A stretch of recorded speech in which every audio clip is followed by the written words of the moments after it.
What I'm going to do is show you how to use an open knife to strike a nice long line. Right now I am just using a cereal box because I wanted to use some materials that might be free that you might have around.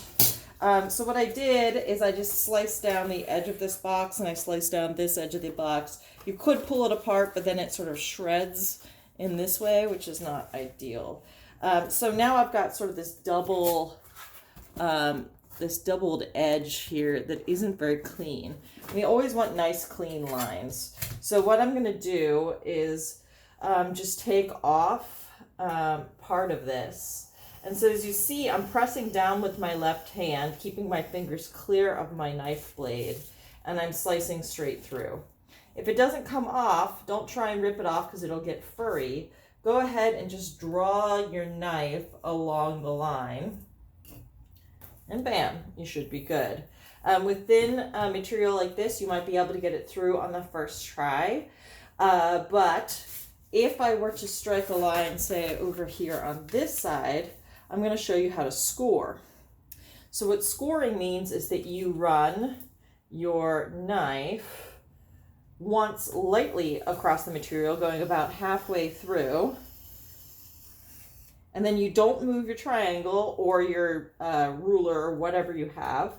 And then you just go the rest of the way through. You may screw it up the first time and get sort of a double line.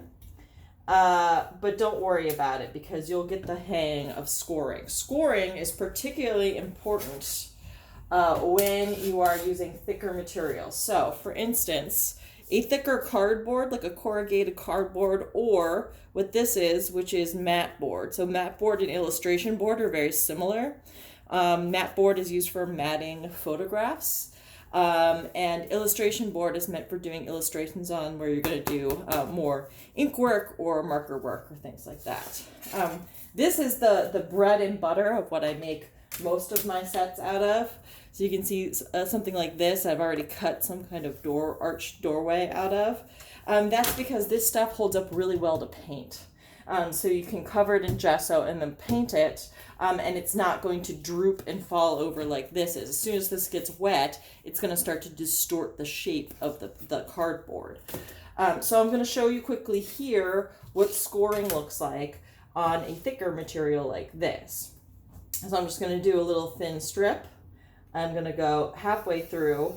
You start to learn pressure of like what is halfway. And then once again, you can see how it just nicely slices off just like that. The other kind of material that we often use is called foam core. And thick half-inch foam core is something we usually use to make model boxes. This is black. You can get this at a place like Blick. This is 1/4 inch, which is actually 3/8 of an inch because everything is a lie. But there is true 1/4 inch, but this is 3/8 of an inch. We use this sometimes for walls and things like that. So this is where having a nice sharp blade is really, really important. If you ever use foam core, you absolutely need to have a sharp blade. Now, I've just recently snapped this one off, and I've only done a few cuts with it, so it should be fine. Essentially what you want to do now is you want to bite through that first layer of paper into the foam.